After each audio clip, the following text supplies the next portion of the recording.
Oh, well, hi. Happy holidays, everyone. I'm seeing a slow lag because I know I'm in the wrong place. Anyway, I'm going to give you each an opportunity to go around and introduce yourselves. I'll call you by name. And let me just say thank you so much to all of you for being here. It's wonderful to see all of you again. Kati, you're at the top of my screen, so just say hello and say where you are dialing in from. Hello, everyone. My name is Kari, and I am in São Paulo, Brazil right now. I live here. I'm Brazilian. And I am mainly a crocheter than a knitter. I knit sometimes, but crochet is more my thing. Okay, thanks. I'm doing a little bit of crochet these days, not so much. Michelle, come off mute, don't forget, sorry. Hi, I'm Michelle from England. I've got my little companion today. Bless him. Yeah, he's in the wars at the moment, but he's a good boy. Obviously, you can't see him properly, but yeah. So I'm Michelle from England. I'm mainly a knitter. I constantly knit in my spare time of an evening and in my lunchtime when I'm in the office. Yeah, I won't say too much. I'll let someone else do a bit of talking. Okay, we'll come back around to everybody. You know how that works. Okay, Liz, hi. Nice to see you. It's been a long time. I know, it's been forever. I'm Liz. I'm in Winter Garden, Florida. It's just outside of Orlando. And I have completed 2 projects in the last 3 months, so I'm super excited about it. I'm going to come back around. I want everybody to show what they're working on. I have nightmares of my own, but we'll definitely do that. Okay, Siobhan. Hello. Hi. Hello. So I am in Durham, in the northeast of England. It's raining really badly, so I do apologise. I'm in what's classed as the sunroom, because it's the only room that is okay for reception. So it may get a little bit loud because it is absolutely pouring down. I only knit, I can't crochet. I would love to be able to crochet. I just drool over some of the items that I see coming from Brazil. She is just a beautiful, beautiful crochet. I just love it. So yeah, I am in the process of doing a little Fair Isle number, the bunny ears jumper. The back is actually being stretched and blocked behind me as we speak. Okay, you're the person I probably want to ask my questions. Jules, hi. Some of you I haven't seen since I interviewed you. Wonderful to see you. How are you? Can't wait to hear that voice. Well, I haven't talked to anyone today. I've sat on the sofa all day knitting, so you get the baritone voice today. I'm Jules from Bremen, Germany, and I mostly knit things from the 1960s, but because I know, Billy, you're a fan of the earlier things, I put on my 1937 Clarel, and I'm knitting my 1940s spring flowers, and having my tea from my little Art Deco teacup. So. Oh yes, our drinks. Well, after Melanie introduces herself, I'm going to pour my drink and show you what I'm drinking. And then you can all share what you're drinking. Okay, thanks, Jules. Melanie, what part of the world are you in these days? I know you're all over the place. I'm in Northern Canada today, and I'm not wearing, I had knitting here. I'm not wearing knitting because I have a bird and it's harder to clean knitting than the shirt I'm currently wearing. So I have a bird. She just ate toast, so soon I will be covered in toast. But I have knitting with me. What is your bird's name?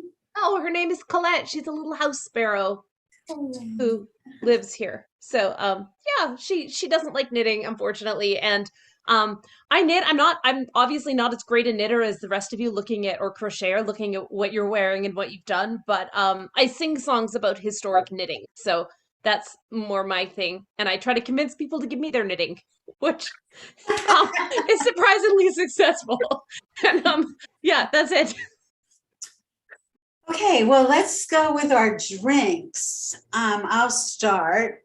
I'm Billy, in case anybody doesn't know me. So I am going to be cracking open this very slender, delicate can of sparkling white tea with pomegranate juice. When I bought it, I thought I was getting iced tea. I didn't see that little word sparkling, and all of a sudden I had bubbles in my glass. I thought, oh, this is interesting. So I have my little glass here. I want to know what everybody else is drinking, their festive holiday beverage. Look, it sparkles like champagne. Can you see that? There's all these little millions of bubbles. Okay, everybody, raise your glass. Let's have a little holiday toast. Oh, Hannah. Whoa, she got up really early. Hannah, how are you feeling? I'm all right. I'm being a bit, it's only just after 7 a.m. So it's early for a weekend, but not ridiculously early. So better than some of the other like time lineups have been. So I was just about to raise the glass. I should raise the glass to your good health, Hannah. I know you haven't been feeling well. And to all the rest of you, I hope the holiday season brings everybody everything that they want. I want to hear what everybody's drinking, but let's go back to Hannah since she just popped in.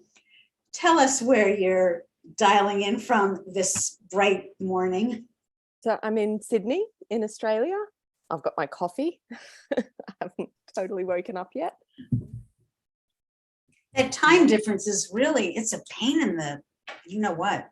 It really is, yeah. I have to occasionally try and line things up with people overseas for work, and trying to get anything like office hours for both Australia and UK or Europe or, you know, anywhere is very challenging. I love the blouse that you're wearing. It's so ladylike.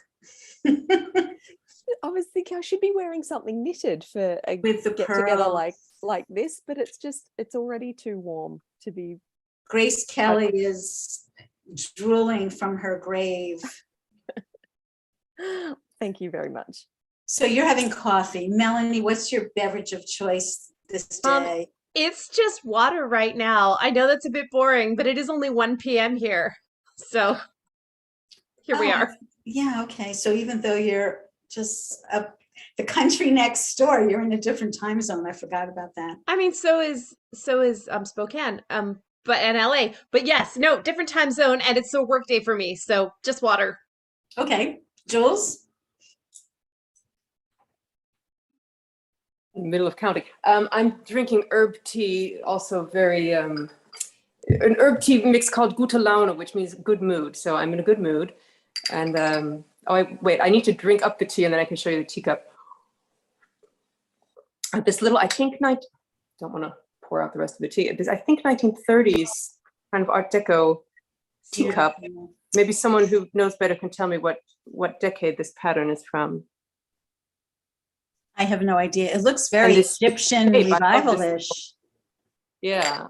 So there's probably more information on the bottom that would help you with the date. Like if it has the manufacturer, but not the date. It's, oh God, my eyes are not what they were. It's not. No, but if there's a maker's mark, sometimes they change their marks and then you can date things based on when that mark was in use. Oh, that's good to know. There is a mark, but I need to put it under the light. There's not important. It's lovely and to read it. Happy tea drinking. Siobhan?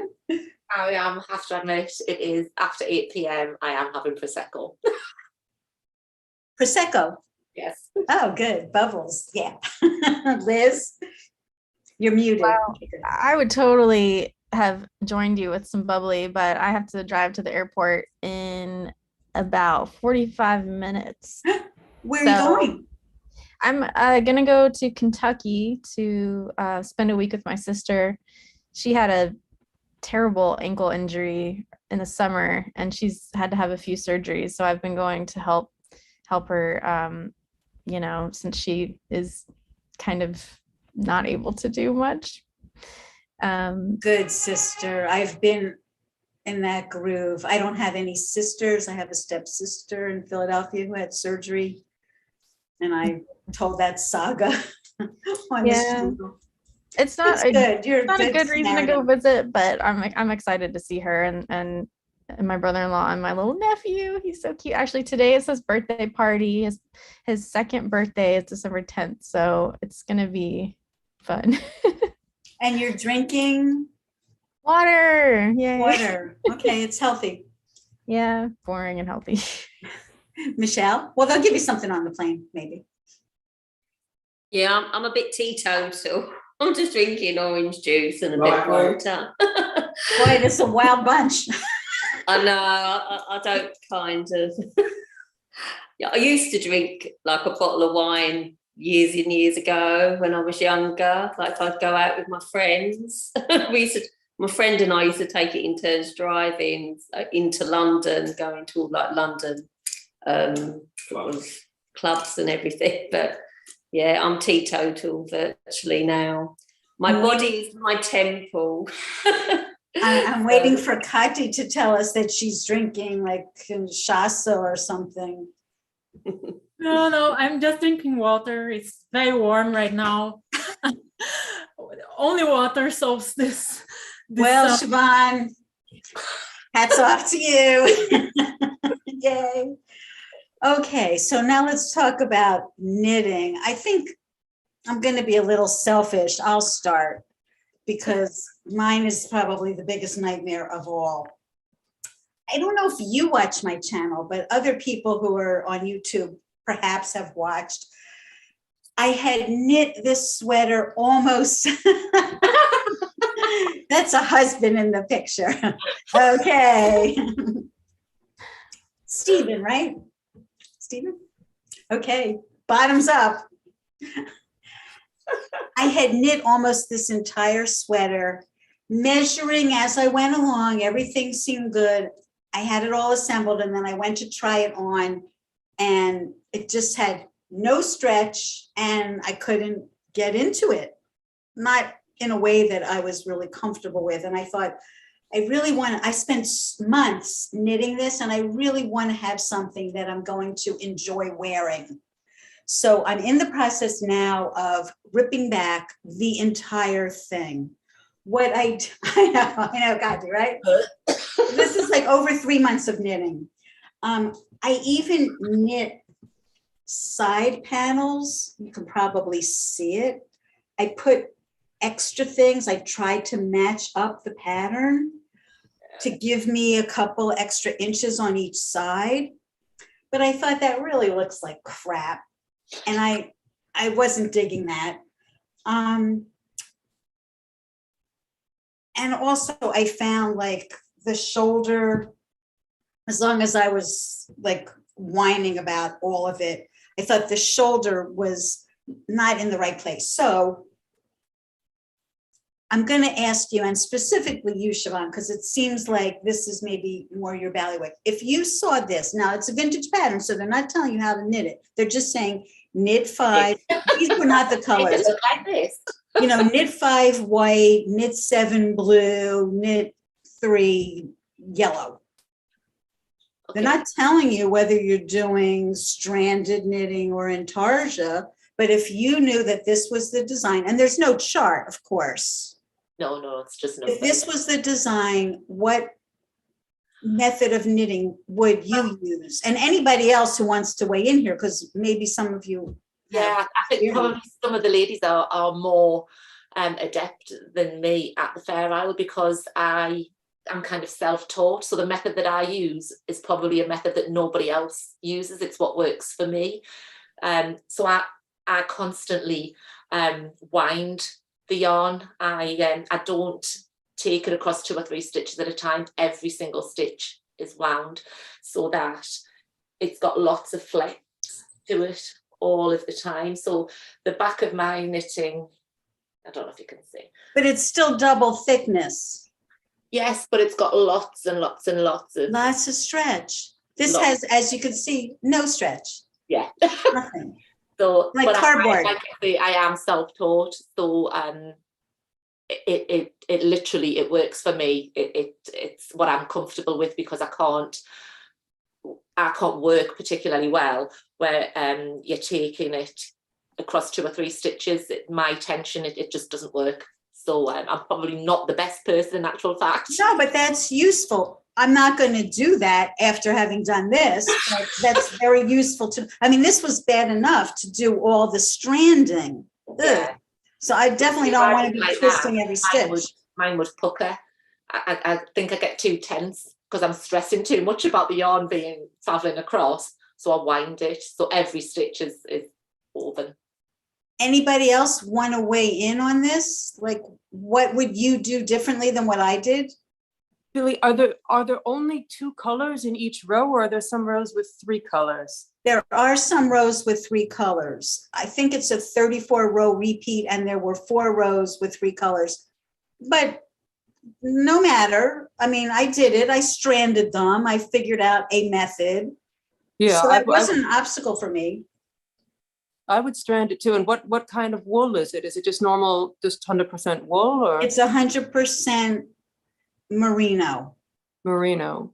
Okay, it's just funny that it doesn't stretch so much. Is it very tightly knitted? Did you strand it very tightly? When No.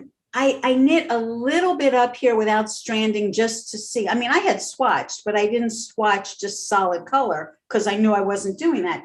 When it's by itself, there's plenty of stretch, plenty. So, all right, anybody else have any ideas? Because I'll tell you what I'm thinking, and then you can tell me if you think I'm on the wrong path again. Hannah, any tips? I've done very little color work, really. So Okay. always been a little Michelle? daunted by it. This sort of outcome is potentially what scares me from trying it. All that work. I think it's your attention. I've forgotten already. It's like childbirth. You know, it's a lot of work. You're waiting 9 months. It's really painful. You do the drugs. A year later, you forgot what that pain and that whole thing was. So this is a few months ago. I don't remember. I've knit a couple sweaters since then. I just want something this beautiful to be able to wear. So I'm going to do it again. I would do it again, actually, Billy. I mean, And what would you do? Have you got lots of that yarn that you can just pick up the needles and start again without having to unravel that? Or have you not got enough yarn left? I certainly don't have enough to knit an entire sweater, but Right. I do have some yarn. Yeah, I do. Yeah.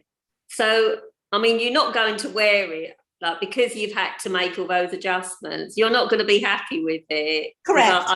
We're all like, so you're going to have to just unravel it. And, you know, because I've had to do that as well, unravel things. Obviously, admittedly, not like a proper like Fair Isle, but, you know, I have had to, like example, recently I had to undo a whole sleeve because of my reindeer. Both of them were facing the same way and one had to be facing another way. And it wasn't till I'd actually sewn up the actual sleeve that I realised, oh, I've got to undo it all. I did already rip back the other shoulder. So I've soaked the yarn and rewound it. And that's why I went ahead and tried this. So here's what I'm planning to do. And I have the feeling that you're all going to think this is a much better idea. I'm going to do it as intarsia. Yeah.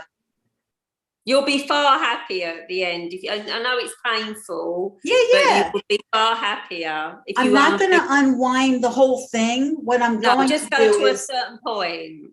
as I unwind this, I'm going to start to knit the Yeah. new one so that I can compare the size and the shaping and everything and the stretch.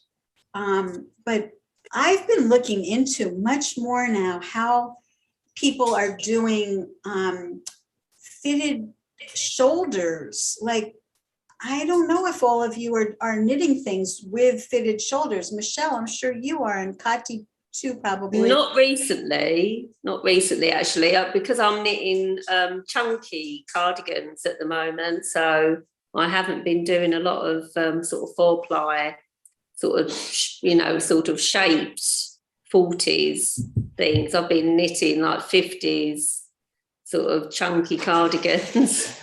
So that whole thing about the arm side and getting the sleeve cap to fit, there are some tutorials and I started watching them, and I think what I'm going to do is make a pattern. I don't have a mannequin. I don't, like some of you have a model that you can pin your thing onto. I don't have that, and I really don't have room in my apartment for it.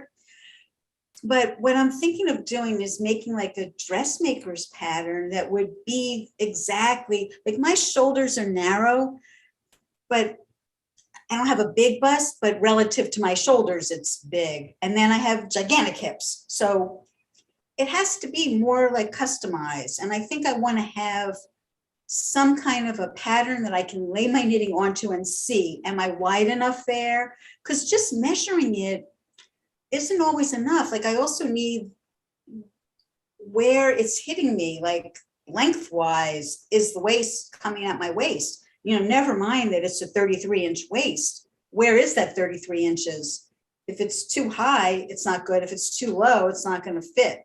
I need more below the waist. So I think I want to get like a really good pattern, flat, that I can always put my knitting onto. And the same thing with sleeve cap. Of course, every sweater, the style is different. So I'll still have to make modifications. But after this, I just don't want to ever leave anything to chance ever again. And does everybody agree that intarsia might be easier because there'll be big sections of red and those will all be stretchy. There won't be any stranding behind it. And then I thought where there are these little stitches, I'll just maybe go in with duplicate stitch or this and carry it up here and up there. So be not really even stranded, just one stitch. There'll be very, very little stranding. And I think I'll have like maximum stretch because it stretches. This part, super stretchy, super, super stretchy. I love the yarn. It's not the yarn's fault at all. It's my lack of experience, and one might even say stupidity. How did you knit a whole sweater only to find out at the end it doesn't fit? Like, you know, I've done that once. I never thought I would make that mistake again. Anyway, Jules, let's see what you're knitting. I am making something to use up. I had lots of bits of Shetland wool left over from other things. So this is a pattern. You can see it here. This is the best way pattern for a little jumper with flowers on it. How many colors? Well, in the pattern, the background is light green, and the flowers are, I think, blue and yellow. But I have two different purples, two different reds, two different pinks, and a yellow, plus green for the leaves and sort of tan brown. So that's like 10 or 11. I kind of lost count. That's a lot. Yeah, something like. Well, I have so many little bits of colors, so I'm just using them up. Yeah, and I'm almost done with the back. So pretty. So cute. There's the shoulder sloping on the back. And let's see your stretchiness. It's stretchy, but I always try it on as I go. I knit it of course it's supposed to be knit in pieces, but I hate purling in stranded, even though I'm doing it on the top part, but I make it in the round for the whole bottom part, so I can just try it on. And even then I can just try it on, I just tried on the back before we started the call, just held it up to see if it fit onto the shoulders, and I added a few rows because it wasn't long enough. So I just keep trying out, because I can never make it the same size as in the pattern anyway. The pattern is for whatever 33-inch bust, which is smaller than me. But also, luckily, the nice thing about all these 1940s patterns for me is that they're all for 34-inch bust, but they're also almost all for 8 stitches to the inch, which is much tighter than I can. I mean, I can use the smallest needles that exist and the tiniest yarn. I can't get 8 stitches to the inch. If I try really hard, I get maybe 7.5. So, but I realized that a pattern for 34-inch bust at 8 stitches to the inch makes something that fits me at Beautiful 7.5 stitches to the inch. So I just need to make it longer, make the sleeves a little longer, and then it's perfect. So it works. It's a beautiful thing when that happens, when that works out. All right, Hannah, let's see what you got. Well, for knitting while talking and socializing and things, I need something fairly simple that I can work on. So what I've got in my hands at the moment is a skirt, and it's mostly just stocking stitch, apart from it's got just sort of purl to, knit to, purl to every now and again to give it little ridges. So that's the first 5 or 6 inches of a skirt that needs to get to about 30 inches long. But I'm also thinking a bit later today, I might pick up again this project that I think I shared with you last time, and I have not worked on it since then. It's this silk lace pattern that is by far the most complex thing I have ever worked on. But the reason it's stalled is the reason anything of mine that stalls, it's because a decision has to be made, and usually a decision about fit. And so I had decided with this one, I was waiting till I had some things that I'd knitted that fit really well. And I'd been checking the measurements of, okay, like how wide is that across the back? How tall is that from sort of where you cast off for the armhole to the shoulder? How far from the armhole to the waist? And getting a gauge of some of those measurements on things that I was really happy with, so that then I could compare back to how this is going to work out before I put another million hours into it, whether I was going to be happy with the fit. And I did just get it out yesterday and measured it, and I think I am going to be happy with the fit, and I'm just going to need to measure as I go to make sure it doesn't get too long in the back before I sort of reach the cast off for the shoulders and the neck. But that's so this armhole, because I'm still trying to figure this out myself. This armhole that you're creating, it looks like it's very wide. Like from here, the scoop seems like it's coming out really it does, doesn't far.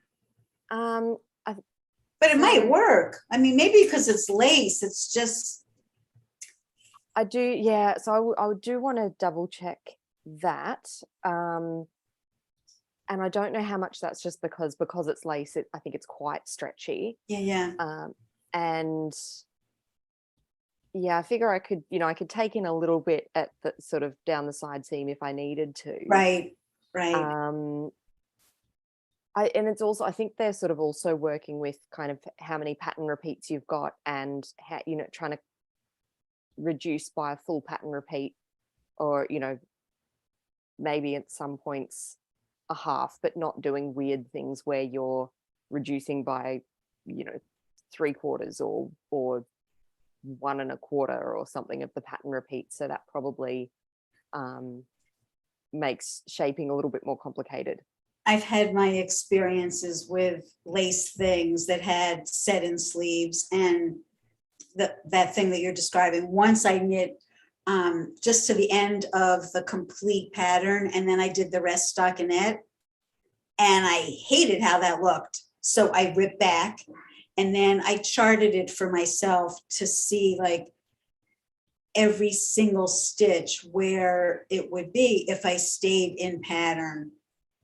Another thing that I've done is I put a stitch marker to know, like, okay, this is where the pattern repeat ends, and everything beyond that, like if there's a chart, which, sometimes. Oh, I've done that. I've got, so I've got stitch markers across the top for every, I think the green is the start of a pattern repeat, and the purple is the like dead center of the pattern repeat.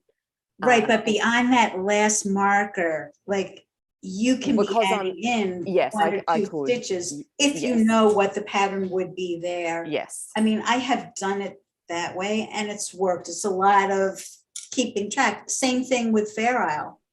If you have some, star flower and you have to add on a little bit, well, you could go to the back of what the next repeat would be. Yes. It's hard to explain. I mean, a picture. No, I understand. I understand what you mean. I mean, I think everybody on this call is at least as experienced as I am, maybe more. Some of you more.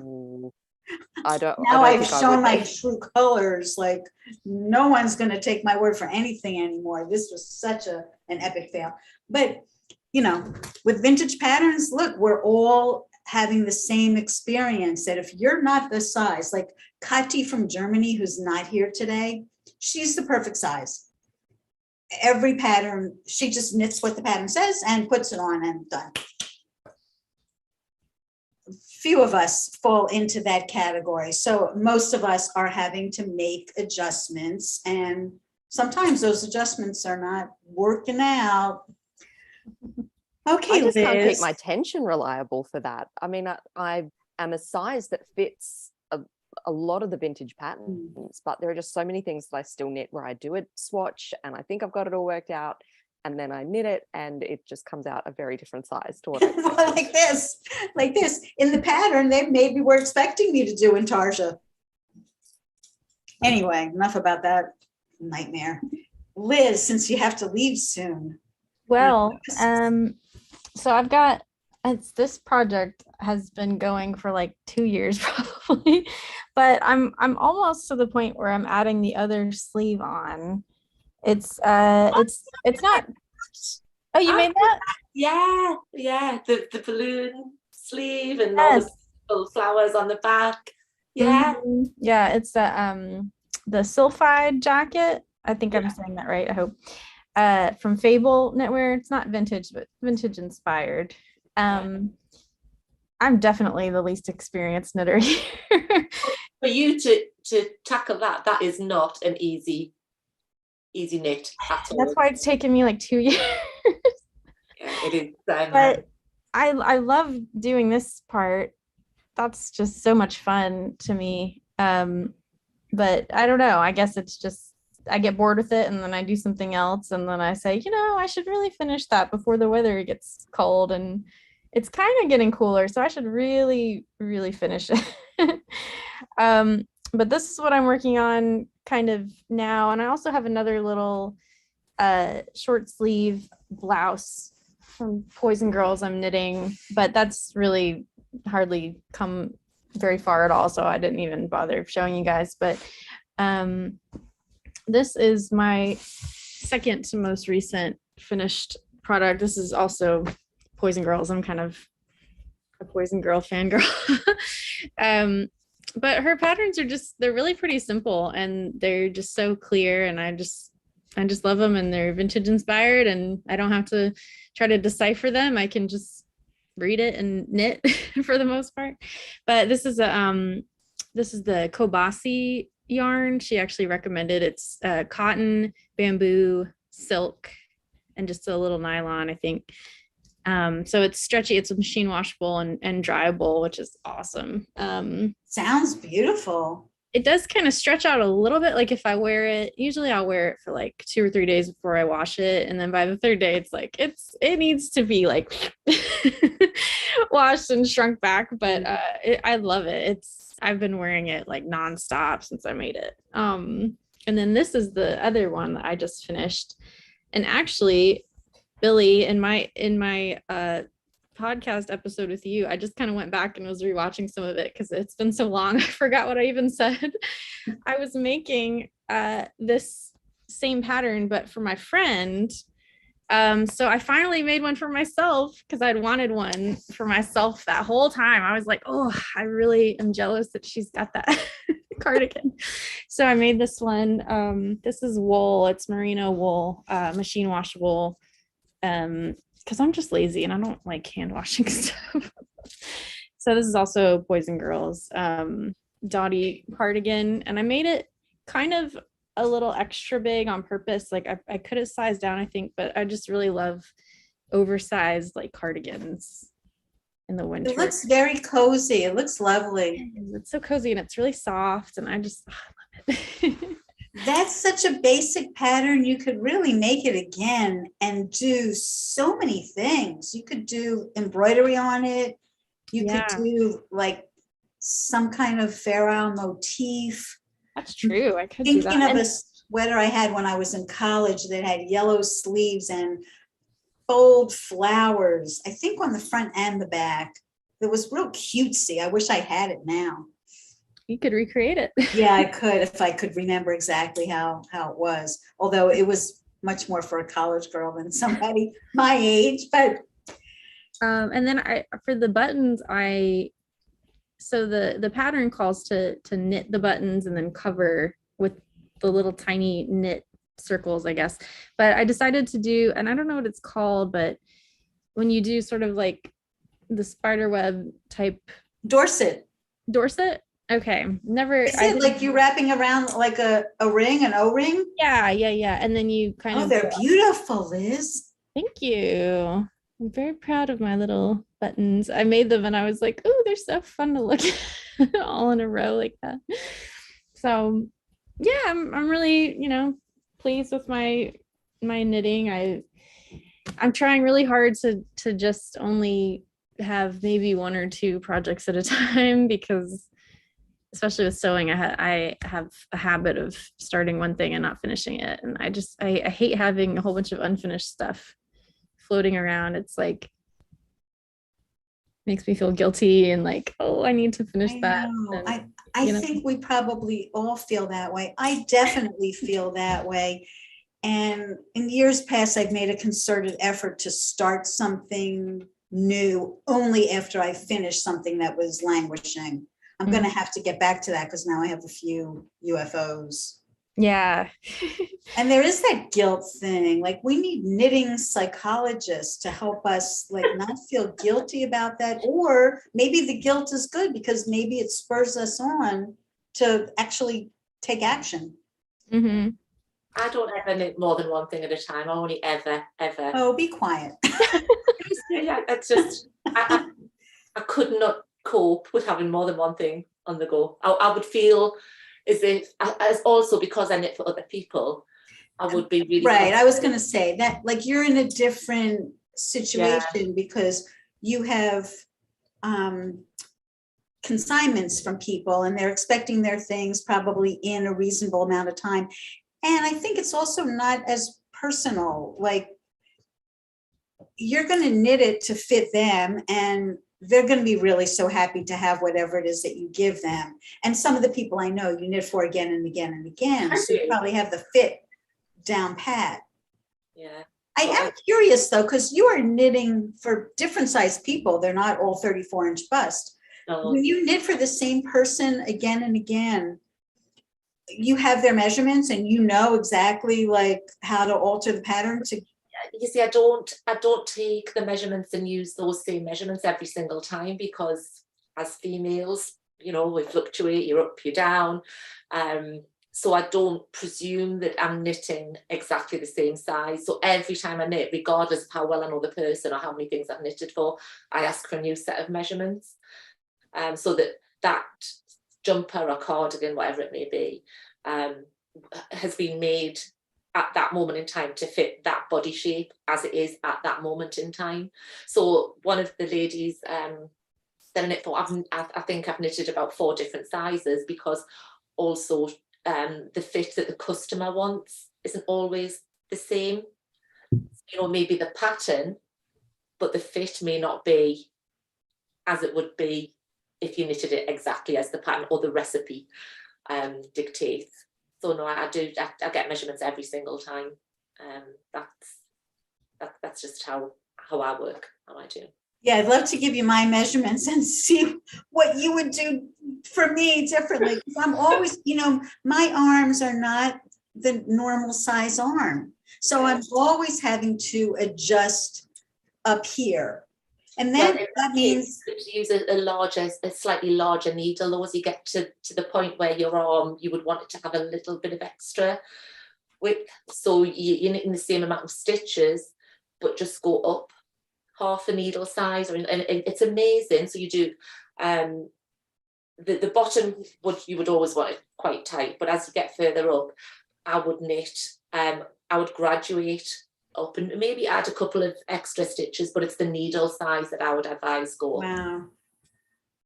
Yeah, I'm always trying to add stitches, and because I need more than like a half an inch. Yeah, because sometimes if you add stitches, it becomes too defined. And then it doesn't fit into the arm side. Yeah, but the needle size just gives it that little bit of extra. Well, Yeah, maybe I'll try that. It might work for you, you never know. One of these days. That is a good tip probably for most people. Michelle.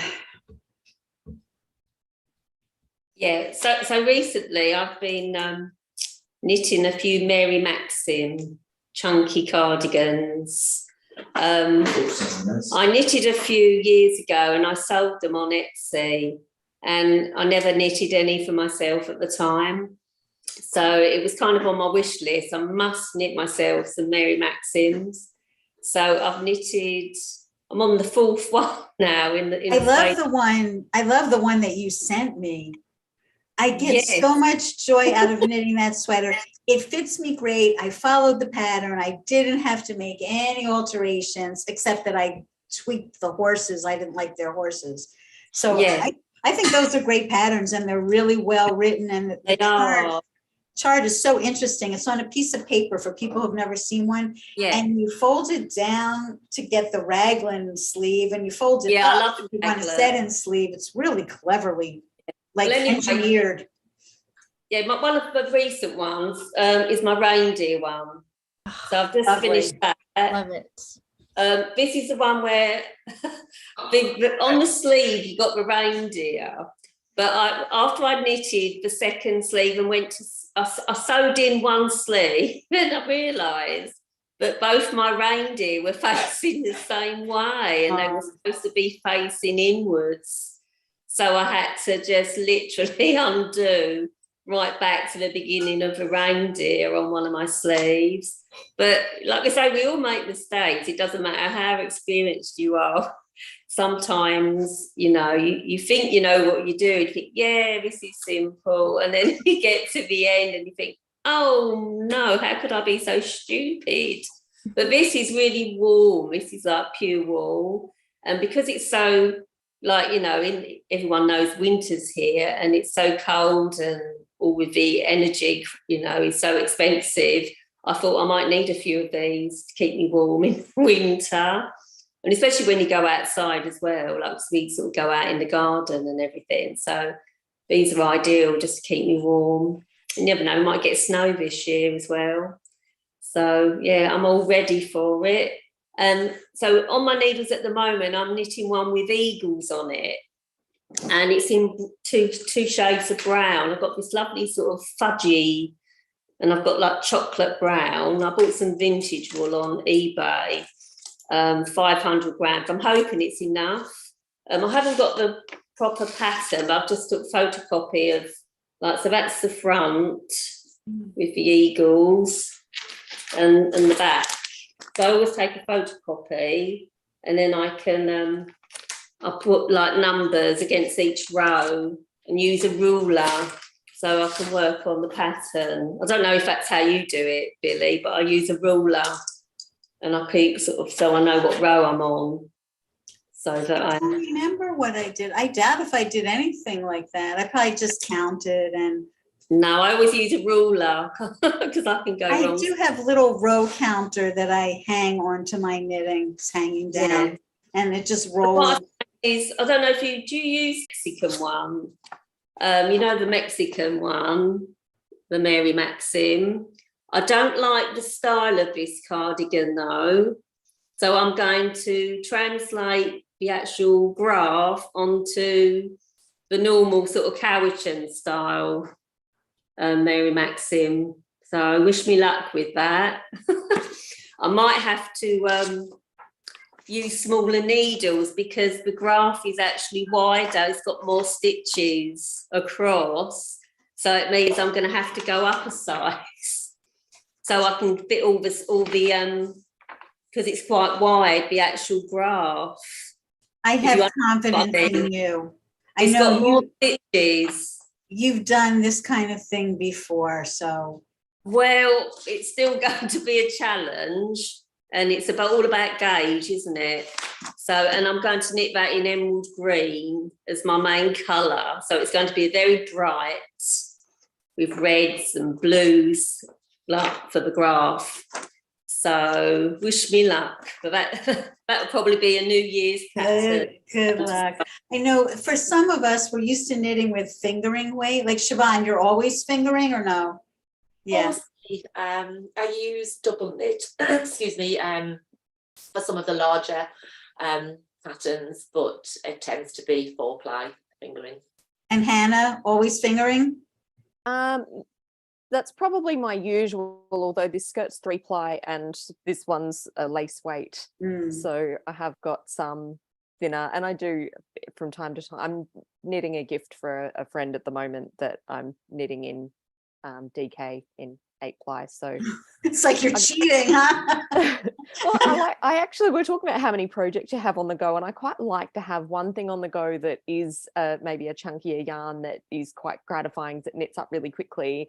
And then I like to have something like this on the go that I might only have the brain space for it once in a blue moon, but when I want to, I can pick that up and have that challenge. And then I've always got to have something that's fairly simple, mostly stocking stitch in a fingering weight yarn to be my main go-to kind of TV knitting option. So although I don't want to let myself have too many things on the go at once, I probably do like to have probably around 3 to have one in each of those kind of categories. You know, this is a topic we really haven't talked much about in any of the interviews or any of the other group gatherings, but I think Michelle's probably going to relate to this. It's so delightful when you are knitting something that is chunky and it knits up so fast. You know what, there's like 50 stitches on a row instead of 150. I'm knitting some things for my son now that are like zip. They go so fast. It's like in 3 weeks, I knit a sweater where, you know, when I'm doing fingering or lighter than fingering, it could take months. So I think, Hannah, you really touched on something that's very useful, and I really hadn't thought about it too much before, but until now that I'm knitting a couple of different weight things, I think it's the way to go. I think if it's at all possible to do that, because these things that are like painstaking, teeny stitches, also I think for your fingers and your eyes, it's a whole other knitting experience. I think it's really, maybe as we age, even more important to not be like all the time, but to be like some of the time. I don't know how better to describe it, but I'm finding that that's become much more enjoyable for me than constantly like, I need more light, I need a magnifying glasses, I need to like see, I dropped a stitch, it slipped down and I can't even find where it is, my count is off, you know, with lace especially, you're always counting between those markers. What, I don't have 15, where is the 15th stitch? So I think it's really refreshing, and Michelle, I think you're on that bandwagon. All right, we haven't talked to Kati for a while. So are you knitting something now or only crocheting? Both maybe. Okay. As always, I'm working with 2 projects or 5 projects at the same time. And now I prefer to work with a big project, and after a small project to not be so overwhelmed with work. And now I'm working with this small crochet bag. Oh, that's pretty. Thank you. It's a pattern from 1936, and above this is this part there is a blue part, and it's gathered like that, to be gathered like that, and then I'm gonna line it and zipper it. And the color is I worked with the suggested color. I'm sorry, Argentina is playing in the soccer. People are shouting in the windows. So the stripes are according the pattern. It's blue, white, and dark navy. Is there a handle? No, it has a tassel only, and you wear it like a clutch. You hold it. Yes. Okay. And secondly, I'm very happy because I just finished this knitted blouse. Oh, From 1937. I just need to finish the little ends here, but this close is finished. And it's from this French pattern. I was going to ask you, which country was this pattern from? From France. And I had some problems here because generally French patterns doesn't have any tension. They don't mention tension. They don't mention plies. If it's 2-ply, 3-ply, 4-ply, they don't mention. And sometimes they have diagrams simulating the size you should make the blouse in centimeters. But this pattern doesn't have a diagram, ply, nothing. Hey, let me interrupt you because I wonder about the other people. I could tell you what I do, and I can't imagine I'm the only one. When they're missing all that kind of information, and especially about the yarn, like I don't even look at what yarn they're calling for because I know it probably is nowhere to be found. And when they say 4-ply, you know, I was just in Shetland. 4-ply means different things to different people. Like to Siobhan, 4-ply is, I think, what we call fingering weight. And yet there's also 3-ply that's fingering weight. So I don't even get involved in what yarn they're calling for. But if they're saying you're casting on 130 stitches and they said it's for a 34-inch bust, well, how many stitches do they have when you're at the bust? Is it still 100 and whatever I just said, 130? Then I'm going to assume that 130 stitches is going to give me at least 34 inches if there's 0 ease. And then I'm going to work out from there. If I know that I need more than 34, I know I'm going to need more than the stitch count. And I'm going to get that by doing my own swatch and figuring out what my gauge is. So that's my way of sizing it up, regardless of what they're telling me. These days, I don't really even care what their gauge is because it doesn't matter. My gauge is what matters, I think. Does anybody disagree with me? Sorry? A defiant knitter.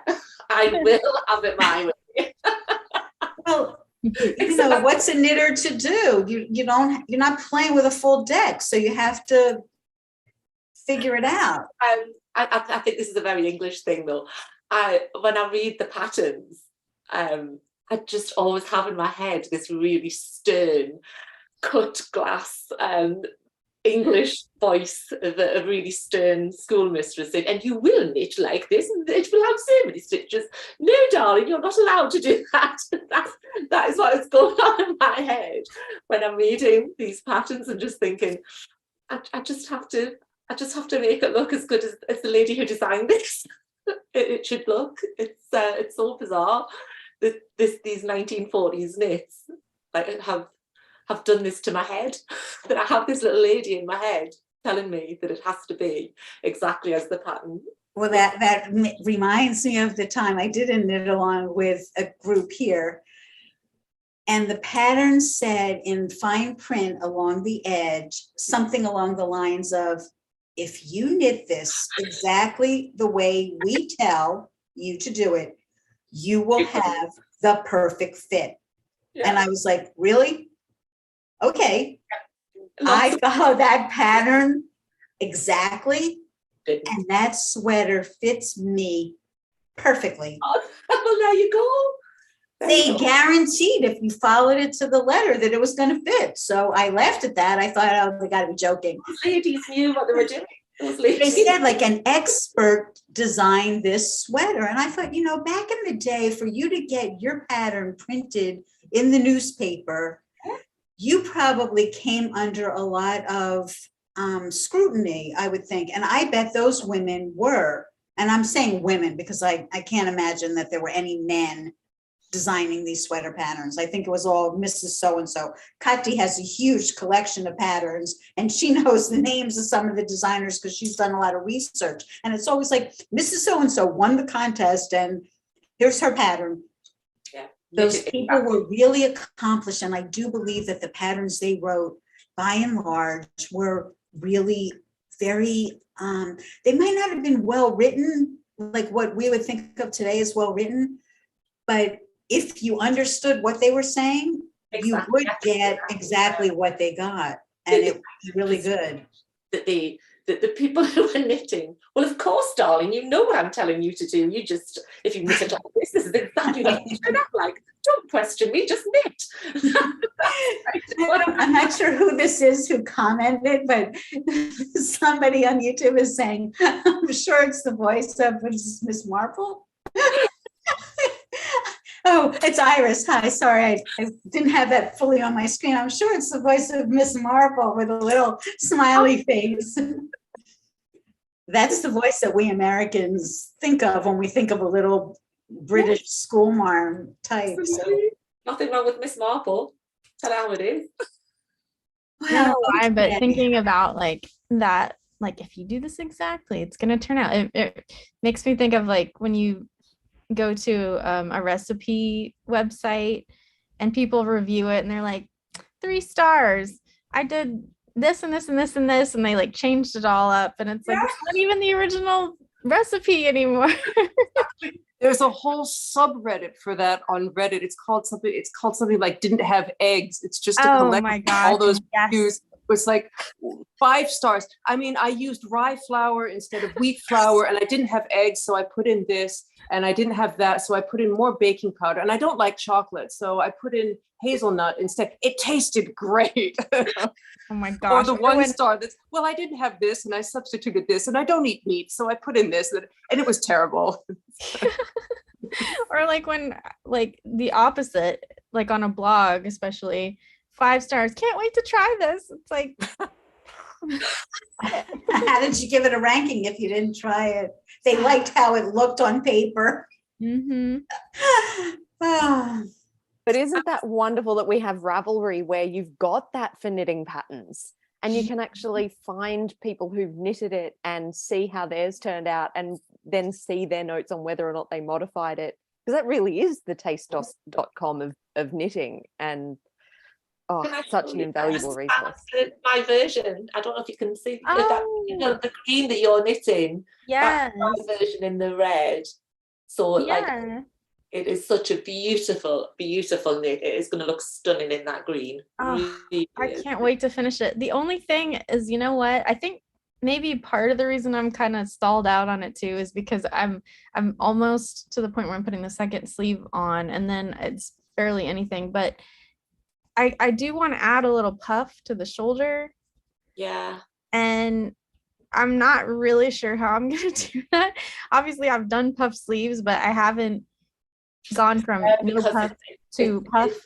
it goes straight up, doesn't it? There's not really anything. Yeah. Yeah. But I need that because my shoulders, like, I just need a little bit of extra, like, you know, otherwise it's like, I don't know.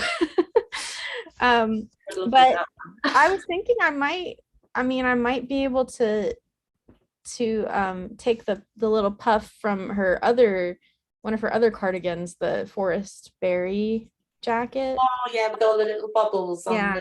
the front. Yeah. I think, well, it's the same yarn, so it's the same, it's just different color that she recommends for those. So I'm thinking I might be able to just kind of copy and paste, so to speak, the sleeve. The shaping on our cardigans are normally the same, so if you can adapt that. Sorry, my son's just arrived home. I can't see why that wouldn't work. It should be. I guess I can always just rip it out, right? It's only one colour. Right. It's only one colour. Goodness. But no, right, that's a small area to have to rip out, not such a big deal, not a whole sweater, like, well, I'm hoping I'm not going to have to rip out anything of the next project I'm about to work on. I'm starting actually tomorrow, starting a knit along. It's a small group of people. If anybody is watching out there on YouTube and you want to join us, even if you're watching this in the next week or so, you could still join in. When I was in Scotland, I was visiting a remote area, one of the Shetland Islands, way up north.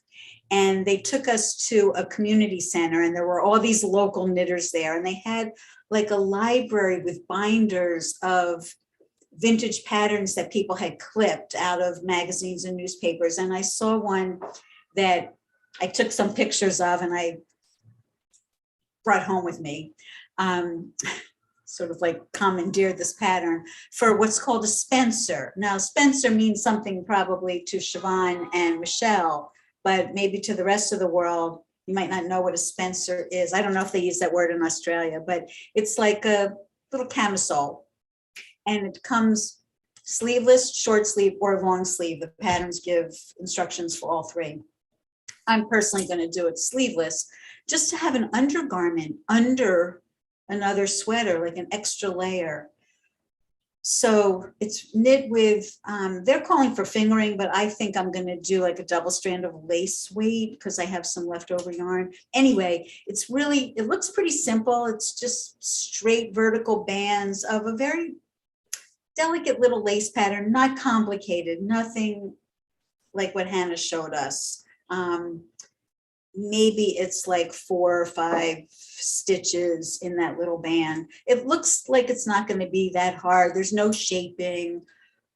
Just the neckline is interesting. It has a little picot edge and then opening to lace ribbon through. So if anybody is interested in joining along with us, I'll put information in the show notes below. And you can also go to a prior video and see me talk about it and show a picture of it. Anyway, that's my next thing. And I'm finishing up 2 sweaters for my son, which I'm not going to get up and show you. I've spent enough time showing you my nightmare. Well, we've been gabbing for an hour. Does anybody have anything else they want to say, like any special holiday happenings or whatever before we say goodbye? It was really nice to see all of you again. I wish we could do this more often, but I still am having trouble with the technology end of it, and it's frustrating. I have to find out like what's going wrong. I'm glad that I finally got it together, but it was total accident that it did. So anybody before we say goodbye? No? All right. Lovely to see everyone. Thank you for organizing this, Billy. It's been really... It's fun. It's my pleasure. And it's just so nice to see fellow knitters and share our tales of woe. And it's not always tales of woe. Sometimes it's really like fun, joyous. I think we tend to just talk about the train wrecks. Maybe I do. I don't know, as opposed to the successes. I mean, my Stephen West pattern that I knit for my son, huge success, no ripping back, out of the gate, easy peasy, you know. Knitting for a guy, like it's not the same as knitting for myself, where I want it to be like perfect fit. Well, it makes us human though, doesn't it? You know, just because we might be experienced, we're still going to have problems. You know, and it's all about learning, isn't it? I think I'm learning all the time, you know, just because I've been knitting a long time, there's still things I don't know. So everything I do is a learning curve. Yeah. But having people that you feel comfortable being able to, I mean, I message ladies all the time and ask for advice, help, seeing what they've done and how did you get this done, or I'm having trouble with that, blah, blah, blah. Yeah, a lot of people don't admit though. I've noticed like there's loads of people posting things on Instagram, oh, this is my, but they don't tell you about anything that might have gone wrong with it, which I find, you know, you're telling me that everyone that produces these lovely garments don't ever run into problems. You know, a lot of people, it would make them a bit more, I think it would help other people, because I think some people look at them and think, oh God, I can't knit as good as that, you know. And I think it would make people feel better if some of them people that are always posting these beautiful garments will tell people of any problems they might have run into. But you know, the people who are knitting some of these contemporary designers, like a Stephen West or Joji Locatelli or what's her name, Boylan Knitworks. I mean, you know, there's some of these real current popular designers. Their patterns are size inclusive. So whatever your size is, you're going to be able to find one of their 12 sizes that fits you. And yes, probably if you follow that pattern, it's going to work out. That is like driving a Chevrolet versus driving a sports car at the Grand Prix. Yeah, but you've still got to use the yarn that they recommend, haven't you, for it to turn out that way. If you don't use that yarn, then the chances are it might not turn out to fit. So that's the problem. You've got to use exactly what yarn they tell you to use. Yes, but you're familiar with the website called Yarn Sub. I think that's what it is, yarnsub.com. You can put in the name of your yarn. Now, it's not going to work for most vintage yarns, but contemporary yarns, you know, if somebody used Cascade 200 and that's what the pattern calls for, and you don't have that, or your local yarn shop doesn't carry it, you can type in that you want to find a substitute for that. And this website will tell you sometimes 10, 20, even 30 other yarns, and they'll give you percentages. This has almost the same qualities as the yarn in question. It has the same drape. It has the same. I did that for this because the company stopped making this, and I needed one more ball, and I was like, ah. Oh no! And then I somehow stumbled across this website, and I was like, oh my gosh, this is amazing. And then I went to Ravelry, and I was really trying to see, like, okay, does it really look like a good match? And it did, and it is perfect. So The color? Yes, the color, everything. It's like a look, it looks exactly the same. Wow. It's not. It's a different, I think it's maybe a Danish or Dutch wool, and that's amazing that the color is the same. Like, I've never heard of anybody having luck with that. Wow, so, Liz. Mad props to that. If I were you, I would run right to the local place that sells lottery tickets and buy a lottery ticket. Billy, do you remember that time when I said that I had a project that I'd run out of that blue wool, and I had to use another colour to finish it off because I'd run out of this blue yarn? Do you remember that? Vaguely. Yeah, well, anyway, I actually found someone was selling this yarn on eBay, and I took a chance by ordering the coat, and it was exactly the same blue. So I was able to finish that project off. Isn't it great? That was a real fluke, because I mean, it's this so was a great discontinued. to have the internet at our fingertips and to have this network internationally that we're all connected. And of course, Ravelry. I mean, what would we do? I don't even want to think about. Well, it was eBay. eBay saved me, actually. It was someone selling on eBay. I took a chance because you don't know when they take a picture with their camera, the shade might be different. But I just thought, take a chance, and it really was. When I look at yarns like these yarns, what I saw on my screen and what came in, this wasn't so bad, but I could point to other sweaters. Actually, the Mary Maxim, the first yarn I ordered, the colors arrived and I was like, no, this is bright yellow in person, but on my screen, it was like a tangerine color.